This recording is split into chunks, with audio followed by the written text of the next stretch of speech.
Welcome all of you to this very important opening session of this forum.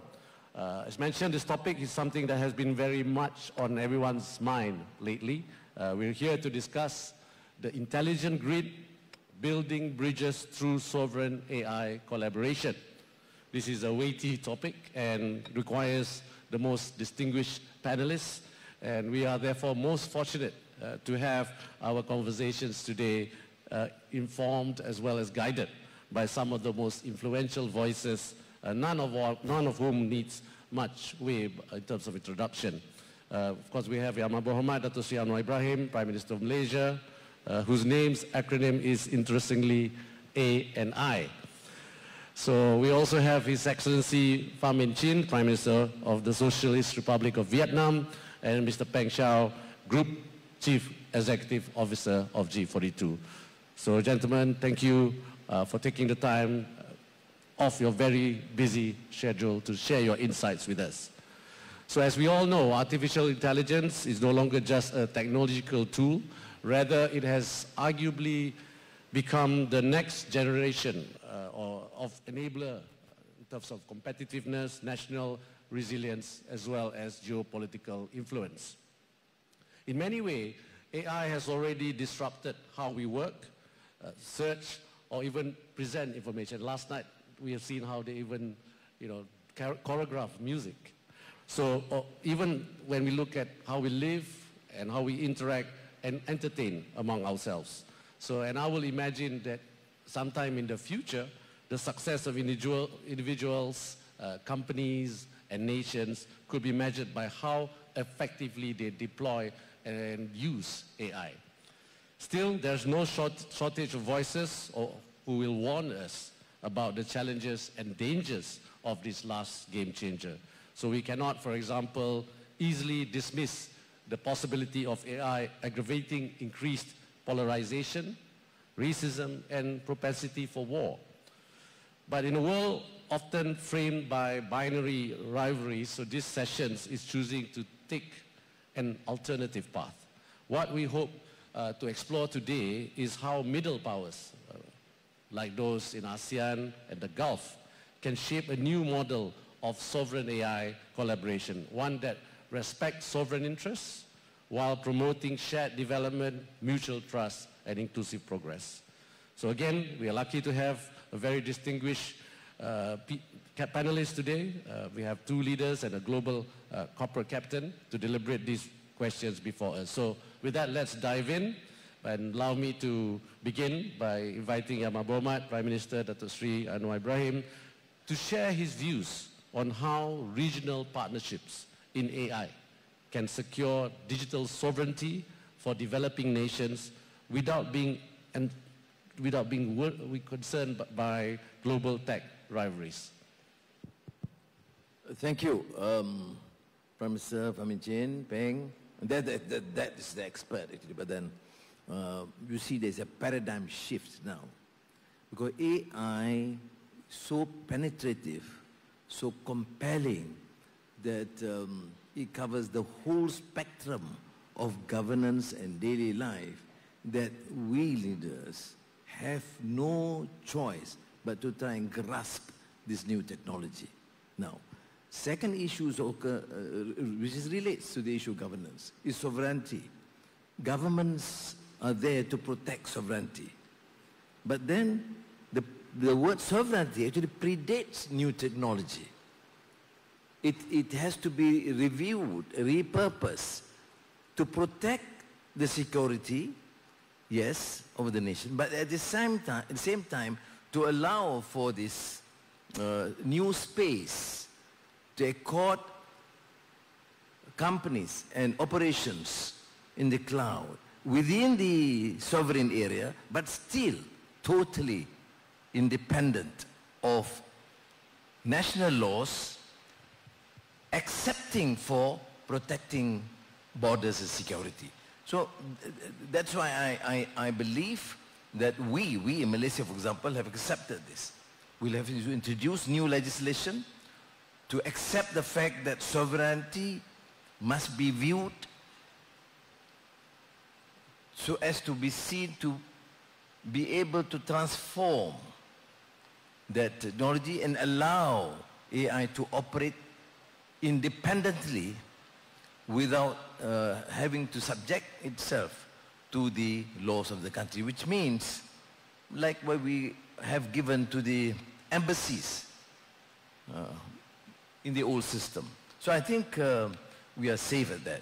On the third issue on the regional, global perspective, because the very fact that we deal with a new technology is not national, is not sub-regional. It has to be global. Now our initiative in Malaysia, thanks to Asean and of course GCC, to be able to participate. In fact, GCC played a very prominent role. Initially, of course, it was the initiative in Saudi Arabia with GCC, but then when we initiated discussions with UAE, with Sheikh MBZ, Omar bin Zayed, and then extend to Kuwait Chairmanship, there was a tacit agreement that we should expand this sort of geopolitical consideration into more serious considerations affecting investments, trade, including the new technology. China, because it is an important neighbor in our country, but that having said that, I must emphasize here that for us in Malaysia, for example, United States remain number one cumulatively and at present, investor in Malaysia. 60% of our E&A is exported to the United States. So we have to navigate this as a global strategy, not purely dictated by national or regional interests, but to push forward for the AI strategy to cover the global understanding and a new mindset that predates, I'm sorry, the whole AI, as I said, predates new technology because the new technology compels and demands. If you want to accept AI, then you cannot be thinking of sovereignty in the old school of thought. Thank you. Thank you, Yama Bormat. So I've got the next question I'll pose to all three of you. We'll start off with the Prime Minister of Vietnam. This is regarding the fact that Malaysia, Vietnam, and the UAE, for example, have been advocating for a more equitable digital future and has launched many frameworks, national frameworks as well for AI. And so how do you see AI collaborating among ASEAN, among the Gulf, and also China and the rest of the world? You know, and how do we help smaller states secure digital sovereignty and so that these smaller states do not fall behind? And what is the leadership role countries like Malaysia, Vietnam, and companies like G42 can play to support reduce this divide? Thank you. Vâng, rất là cảm ơn ngài, thưa ngài Thủ tướng Ibrahim, thưa ngài Sao 42. Tôi rất tán thành với ngài Anwar Ibrahim đã nói, và chúng tôi thì quan niệm là cái phát triển AI là một cái yêu cầu khách quan, một lựa chọn chiến lược, là một cái ưu tiên hàng đầu. Vì AI bây giờ nó len lỏi vào tất cả các cái hoạt động của cuộc sống, hay là nói tóm lại là nó giúp cho cái việc giao tiếp nó thuận lợi hơn, sản xuất kinh doanh thì năng suất hơn, phát triển nhanh, bền vững hơn. Vì vậy cho nên là mọi quốc gia, mọi doanh nghiệp đều lựa chọn cái phát triển AI như là một yêu cầu khách quan, lựa chọn chiến lược để ưu tiên hàng đầu là vì vậy. Thế còn cái hỗ trợ như thế nào giữa GCC và ASEAN thì tôi nghĩ là trước hết ta chú ý vào cái đặc điểm của hai khu vực này. Đối với ASEAN thì là một cái khu vực phát triển rất là năng động, tâm điểm của tăng trưởng, rồi có nền văn hóa rất là đa dạng, có nguồn nhân công rẻ, rồi cái thị trường rộng lớn. Đối với GCC thì lại có cái nguồn năng lượng dồi dào, có cái nguồn tài chính rất là phong phú, rồi có công nghệ, có kinh nghiệm. Tôi nghĩ hai cái yếu tố, hai cái đặc điểm đặc trưng này nó nói lên cái sự bổ trợ cho nhau rất là rõ ràng. Nhưng mà cái bổ trợ này thì lại chính là cái kết nối của doanh nghiệp, kết nối hai nền kinh tế, kết nối sự phát triển, trong đó có kết nối AI. Thì vai trò doanh nghiệp đóng vai trò quyết định, nhà nước thì đóng vai trò kiến tạo, và chúng ta phải phối hợp chặt chẽ, hiệu quả với nhau trên tất cả các khía cạnh, trên tất cả các ngành nghề, rồi cả cái giao lưu học hỏi của nhân dân, rồi hợp tác về giáo dục đào tạo, hợp tác hài hòa, hợp tác để xây dựng cái thể chế hài hòa hóa giữa hai khu vực, rồi cái hợp tác để mà phát triển cái hạ tầng AI cho hai khu vực, rồi cái quản trị phải thông minh. Đấy. Và thiết kế một cái thể chế vừa quản trị được, vừa phát triển được, là vừa kết nối được. Thì tôi nghĩ đấy là những cái yếu tố cốt lõi cho cái sự hợp tác và hỗ trợ của khu vực GCC và Asean. Thì tôi có thể chia sẻ như vậy. Và về đặc điểm của hai cái khu vực này nó nói lên cái sự hỗ trợ cho nhau rồi. Vấn đề là chúng ta phải kết nối nó lại thôi. Và kết nối thì nhà nước đóng vai trò kiến tạo, doanh nghiệp và nhân dân đóng vai trò chủ thể, trung tâm. Xin cảm ơn.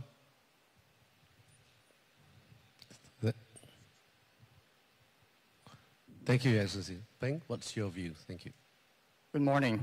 First, Your Excellencies and distinguished guests, thank you for the opportunity for us to be here today to discuss this very important, vital global topic. A couple weeks ago, I was having lunch with a dear friend and a global AI leader in California.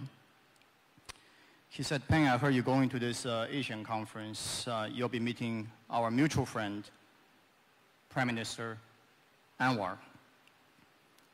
Do you realize he's actually Prime Minister of AI because his initial is A and I.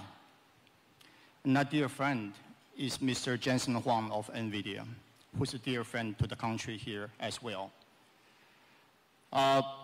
When you look at this technology from my perspective as an industry practitioner, the explosion of AI started a few years ago with a little program called ChatGPT by a small company called OpenAI. By the way, I believe OpenAI is here today with us. It's a pleasure to have them be part of this program. GPT stands for Generative Pre-trained Transformers.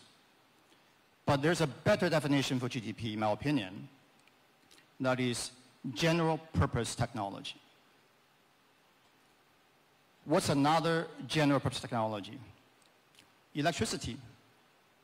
What's lighting up this room right now? What's making this microphone work as we speak? As with all general purpose technology, nations will have no choice, as Prime Minister Anwar just mentioned, but to adopt this capability. We believe today we are just at the beginning of this AI revolution. AI, the so-called generative AI, is now capable of mimicking human thinking. This small company I mentioned earlier, OpenAI, not sure if you know this or not, has a global usage of almost 80% of the full market. Today, when people ask OpenAI questions, answers come back in the form of, as you all know, tokens. This startup, OpenAI, is today generating 30 trillion tokens per day of output. 30 trillion tokens per day. If we add up the collective human output on a daily basis, about 8 billion people on this planet, every word we say, every message we send, the organic native human output on a daily basis is a few hundred trillion tokens per day. So one single company is already about 5 to 10% of the intelligence output as compared to the entire humanity's output on a daily basis. This is only the beginning. In the very near future, I believe, AI will go beyond being generative. It will become generalized. As I said earlier, general purpose technology. When it's generalized, you reach the state of AGI, artificial general intelligence. That's where this technology will no longer just mimic what we do. It will be capable of matching human intelligence. Just imagine we go beyond chatbots, go beyond agents. We enter into a new society, a new world of AI organization where agents are communicating between each other and maybe even on our behalf. Amount of token output, what that will be. What this all implies, in my view, is that the world needs to build a lot more AI infrastructure to support, to empower, to accelerate this AI development. Today, globally, I believe we have just about 60 gigawatts of data centers, 60. In our projection, as we progress towards AGI, the world probably needs 300 to 500 gigawatts of AI data centers to power this intelligence explosion. So nations have to come together to build, because a single individual, a single company, a single country cannot possibly undertake this massive global build-out. At G42, we refer to this new movement a new industrial revolution. This is what we call the building of the great intelligence grid, a new intelligence network parallel to the network of electricity today. If I may say one more thing, why this is critical for regions like GCC and Asia to come together. There's a term used often called the Global South. And in many ways, Abu Dhabi, where I'm based, is sitting at this gateway of Global South and the Global North. The definition of Global South, in many ways, is quite unfortunate because the south of the globe has actually less access to electricity. Electricity was invented well over a decade ago. A century ago. But today, much of Africa still has no reliable access to electricity. The lack of access to electricity resulted in a lack of progress as a society and gave birth to this notion of Global South. We cannot afford to have a Global South in the age of intelligence explosion. Universal and equitable access of intelligence is an imperative. That's why I'm glad, as an industry practitioner, to join hands with leaders of nations, of regions, to come together to build an intelligence network, intelligence grid for the world. Well, thank you, Peng. Thank you for that. Can I ask you the next question then? When you talked about AI and the need for sovereign nations to work together and how you can facilitate them, what's your view about, as AI continues to transform entire industries, where do you think or hope the technology will take us next? I think as AI progress from mimicking to matching human capabilities, there will be transformations and even disruptions. But I'm an optimist. Many people are worried about we're going to lose our jobs. Governments will potentially lose sovereignty. Let's ask ourselves this question right now. When you wake up every day to go to your job, how excited are you actually to go do your job? How much of your job you actually enjoy doing? I'm a coder. I love to program, but I hate the tedious of work of looking up syntax, writing the proper SQL statement, the very technical part of my job.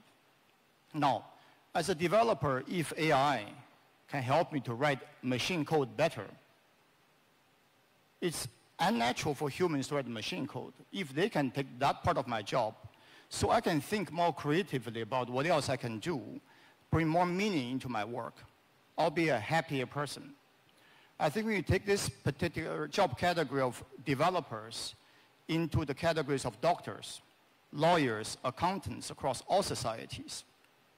For example, do you know, doctors on average globally spend half of their time filling out forms. They're not caring for patients. They're worried about procedural details, dictations. I believe AI will soon enough take over the tedious part of our work so we can focus on the meaning, the purpose of why we do what we do in the first place. This is another reason why I think we have to be ready to transform our entire societies with this infrastructure to support the universal application of AI across all job categories. Thank you, Peng. The next question is for our Prime Minister, Dr. Sri Anwar Ibrahim. You heard from Peng about his optimism about AI. But in your view, Yang Berhormat, what are your views about the hope, but also what are your concerns about AI for a nation like Malaysia and for ASEAN? Well, Peng seems to be very bullish. I share his views. But there are concerns and legitimate concerns which we can address. I'm not suggesting that it is insurmountable. But we're dealing with human beings. And there are concerns expressed about values, about the whole reconstruction of our understanding of history, about identity. Can we then consider this as part of the whole exercise in venturing into new technology? There are views about why now globalization. Globalization means to be dictated by a technology and the supremacy of the West, is the thinking. But of course we have to debunk this through understanding and knowledge, to suggest that, as I said, Mecca, Medina, for 1,000 years have been a center of globalization in the sense that it was a cosmopolitan center. Oman, a major trading center. Malacca Sultanate was a cosmopolitan center, which ships all over the world. In 1452, Cheng He traveled throughout the world. I mean, if you view this, then you give this sense of identity and purpose and dignity for these countries. It is important. Now, secondly, I think the issue is what about values? Can human beings be dictated purely by this new technology and machines? That is why our education is a challenge. Can we replace AI? We can't. But we can, for example, impart and infuse to protect our identity, our faith, our personality, through inculcation of values. Because what is the deficit in the political system these days? What is generally what's considered to be the failure of a global political system now? Is a deficit in terms of value. People don't honor human dignity. There is no concern about justice or fairness. It's just about success and money. So can we avoid AI? No, we can't. But it's our challenge, particularly the national leadership, to ensure that the education, the inculcation of values, what is right, what is wrong, what is just, what is oppressive, because otherwise we just dictated by machines. Now, people do criticize me. They say, Anwar, you are too philosophical. You are giving so much, expressing too much concerns about the environment. No. no way can we slow down. In fact, Malaysia, I want to drive this, get all the legislations in place, get this sovereignty issue resolved. I am determined to push as hard as possible. But I'm also aware that our understanding, our values, our knowledge base cannot be dictated by one particular society or particular values. But how do we resolve this? We resolve this through education, through understanding, through critical thinking. I mean, the whole idea of AI is to allow for other views, but then we are not imparting the correct value. I mean, I don't know, we maybe seem to be quite irrelevant to Peng, I don't know, but I strongly feel, we have to couple this. Can we deal with this? My answer is yes. After all, when we talk about, and if you know the antecedents, or historical antecedents, you would realize that at the time when you had the initial industrial revolution, this whole debate was part of the debate. People who talks about dehumanization of man. In my days there was Herbert Marcuse and Erik Erikson. Those political thinkers who actually cautioned again about the obsession about industrialization. But the problem is became a conflict between those who are for industrialization and who are against. We can't repeat that mistake. We must be for new technology, for AI, unreservedly, but at the same time, we understand human values, we understand the basic flaws of a dehumanization that's happening, which is not necessarily tied to AI, but will not be strengthened by AI except you impart the right values. I mean, I happen to be a politician, but I realize the flaws, the hypocrisy, the contradictions, the tolerance of gross injustice and oppression, all in the name of new technology, of new progress, and this is to me unacceptable. Because after all, we must promote reason and justice. I mean, I'm not confining particularly to the situation, the devastation in Gaza, but just one example. How, with all this new technology and AI, we fail to resolve a basic question of human dignity. I rest my case. Thank you. Thank you, Yama Bormat. The next question is to Excellency Prime Minister Pham Minh Chinh. You've heard about the good and bad about AI, or the dangers, or the possible dangers of AI. So, Your Excellency, what's your view on how do we navigate this and how do we mitigate this? Thank you, Your Excellency. Vâng, câu hỏi của ngài rất là hay. Nó như con người ấy. Thì nó vừa có cái điểm xấu, nó vừa có cái điểm tốt. Vấn đề là chúng ta phải làm sao khai thác và phát huy hết cái điểm tốt của AI, nhưng mà lại hạn chế được tối đa cái tiêu cực của AI. Đấy là cái bài toán nó đặt ra cho tất cả chúng ta đều phải suy nghĩ và chúng ta phải làm. Tôi nghĩ là thứ nhất là ta vẫn phải khuyến khích cái sự phát triển của AI này, càng nhiều, càng mạnh, càng hiệu quả thì càng tốt. Chúng ta không sợ. Nếu mà ta sợ AI nó thay thế cho con người thì chúng ta không dám phát triển AI.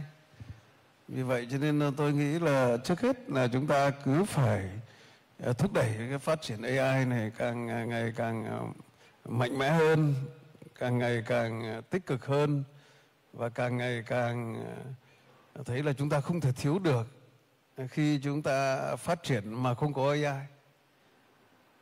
Tuy nhiên là chúng ta lại phải tạo ra một cái dòng chảy phát triển AI mở nhưng mà lại kiểm soát được, an toàn được. Đấy là vấn đề mà tôi nghĩ chúng ta cần phải đặt ra cho các nhà quản lý, các nhà doanh nghiệp, các nhà công nghệ. Đấy là cái vấn đề thứ nhất. Cái thứ hai nữa là chúng ta, con người thì là phát minh ra AI, chứ không phải là AI phát hiện ra con người. Vì vậy cho nên là chúng ta cũng không thể để cái AI mà thắng con người được. Đấy. Thắng con người rồi AI thay thế toàn bộ con người là làm chúng ta mất hết công ăn việc làm, mất hết cái sự sáng tạo của con người. Thì tôi nghĩ cái đó là cái rất là quan trọng, và muốn vậy thì chúng ta phải đoàn kết thống nhất. Nói như ngài Tiểu Bình đấy, không thể ai giải quyết được một mình. Hay là ngài Anwar Ibrahim vừa bình luận, thế giới bây giờ mọi việc nó xảy ra nó đều mang tính toàn cầu, mang tính toàn diện, mang tính toàn dân. Vì vậy cho nên là chúng ta phải có cái sự đoàn kết quốc tế, đề cao cái chủ nghĩa đa phương, kể cả trong cái hợp tác để mà kiểm soát cái AI này. Vì vậy cho nên là bên cạnh cái việc tiếp cận cái AI bình đẳng, để cho dòng chảy AI nó xuyên suốt, nhưng mà lại vừa để đảm bảo được cái tự chủ của mỗi quốc gia, vừa phải hội nhập, lại vừa phải nhân văn trong cái phát triển AI. Và tôi cũng mong muốn là các nước giàu, các nước phát triển cần có sự hỗ trợ giúp đỡ các nước nghèo, các nước đang phát triển AI, để chúng ta phát triển bao trùm toàn diện, không để ai bị bỏ lại phía sau. Bằng các cái công cụ gì?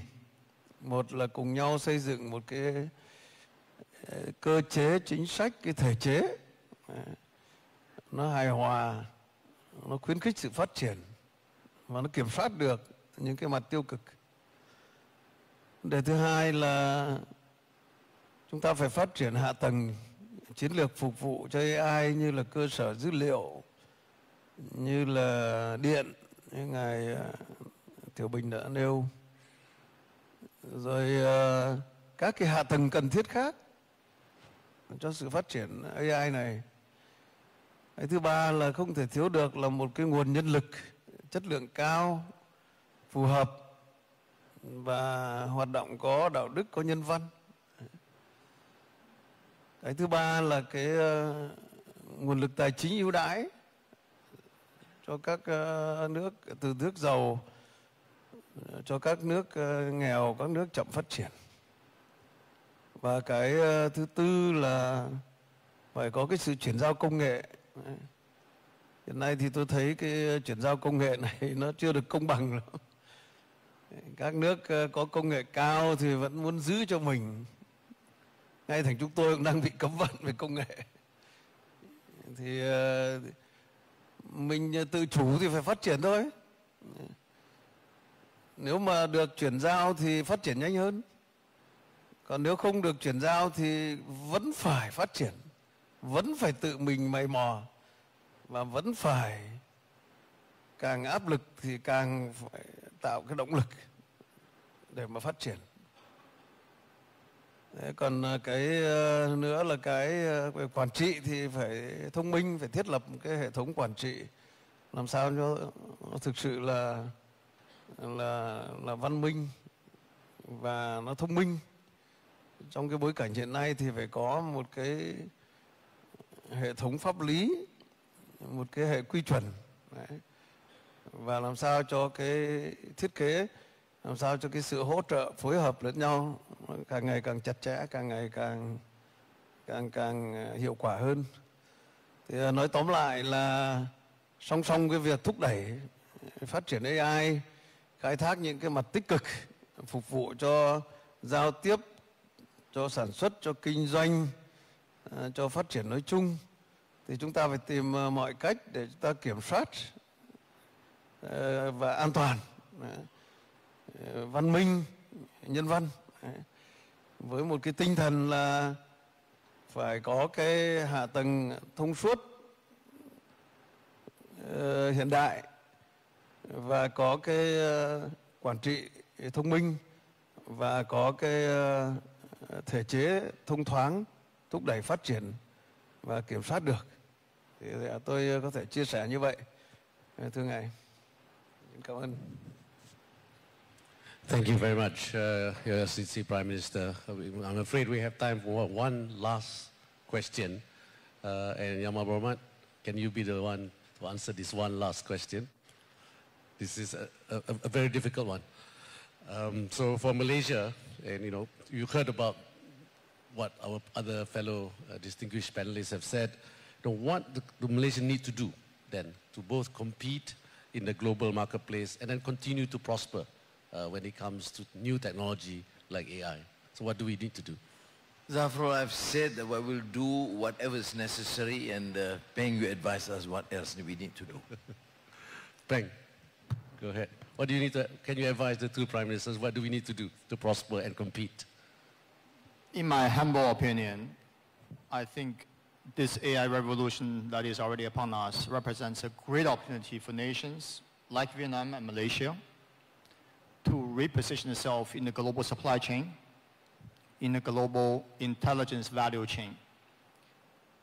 Gone are the days of countries trying to build factories for garments, for shoes, for T-shirts, for iPhones, and even for personal computers. We are now living in the age of building the great intelligence factories. We need to ask ourselves, what is our role in this reordering of global economic system, where the most important output from a factory is actually intelligence? Malaysia has an incredible sector in semiconductors. Semiconductor is a muscle. If algorithm is a brain, semiconductor is muscle behind AI production. Vietnam has some of the best engineers in the world, great minds, mathematics, computer programming. We call the scientists the brain behind AI revolution.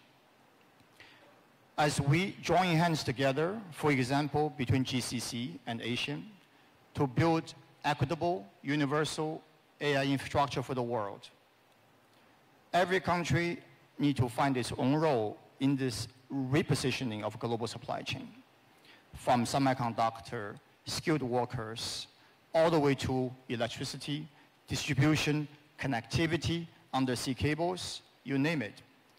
I think this is a great opportunity for each nation to find a new role to be able to benefit from what I believe will be more than just an intelligence explosion.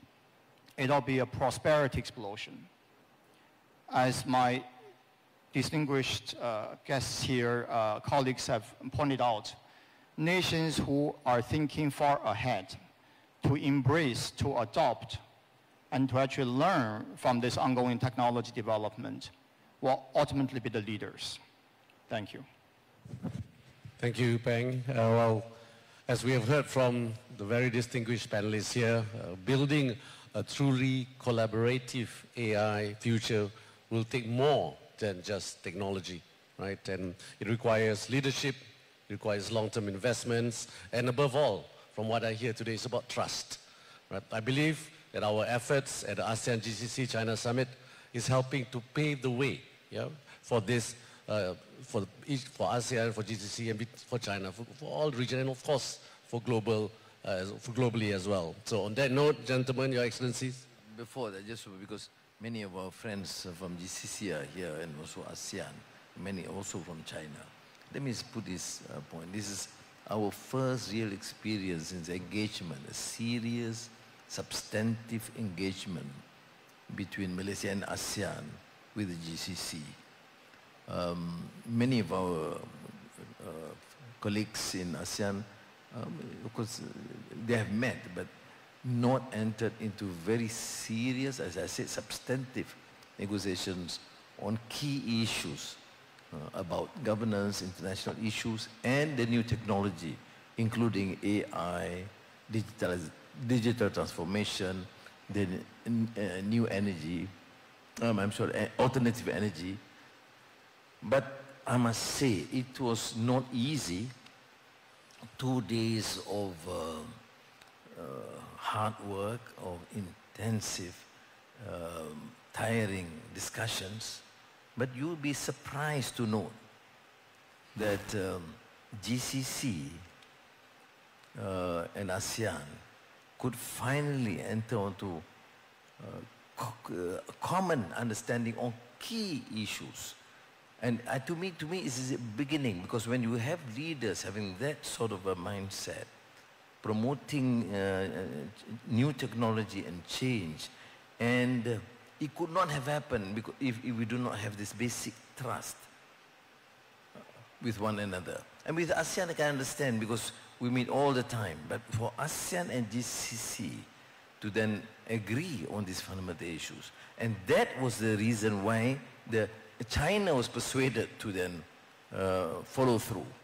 Because when you have these key economies, as I've always said, that ASEAN is still relatively the most peaceful region in the world, faster growing economy, and the GCC, which is phenomenal growth and change in terms of alternative renewable energy and digital transformation, AI, we have that. I am personally extremely excited, really. I mean, nobody in the right mind would expect us to agree on this. I mean, I would suggest that you read this, the agreed statement signed by all these countries, because this was not what we anticipated. We anticipated some sort of a basic general understanding. But then when the leaders met, we said, look, there's no point having all this facade of having, big international conferences if we cannot persuade the team to come up with very substantive agreement, of focusing basically, of course, on technology and investments and trade, but at the same time touching on very contentious issues on international issues. So let me then express my personal satisfaction to you, and to prove that this has to work and this can be executed finally by the understanding by the capitals of industry and the business community. Thank you, shukran. Setia. Thank you. I think Your Excellency Prime Minister wants to say something as well. Prime Minister. Mr. Pam. Vâng. Ngài Ibrahim đã chia sẻ cái suy nghĩ về cái cảm xúc của mình về cái sự hợp tác của ba khu vực. Tôi thấy rất là hay. Cho nên là tôi cũng xin một phút thôi bình luận thêm. Đây là phải nói là cái sự nỗ lực cố gắng của Malaysia có đóng vai trò quyết định. Trong đó có cái sự hỗ trợ rất tích cực của GCC và của Trung Quốc. Và chúng ta làm được điều này thì ngoài những cái nêu ra của ngài Anwar Ibrahim, thì tôi nghĩ là ba khu vực này chúng ta sẽ hỗ trợ cho nhau về, một là bổ sung và hỗ trợ cho nhau để làm tăng thêm cái tiềm năng khác biệt, cơ hội nổi trội, lợi thế cạnh tranh để chúng ta cùng phát triển, cùng thắng, cùng hưởng niềm vui hạnh phúc khi mà chúng ta có những cái thành quả chung. Xin trân trọng cảm ơn. Thank you, Your Excellency Prime Minister. Thank you very much. It's not easy to moderate two Prime Ministers and one is your own boss. But on that note, gentlemen, thank you once again for your insights and thank you for joining us. And gentlemen, let's give our distinguished speakers and panelists a big round of applause. Thank you.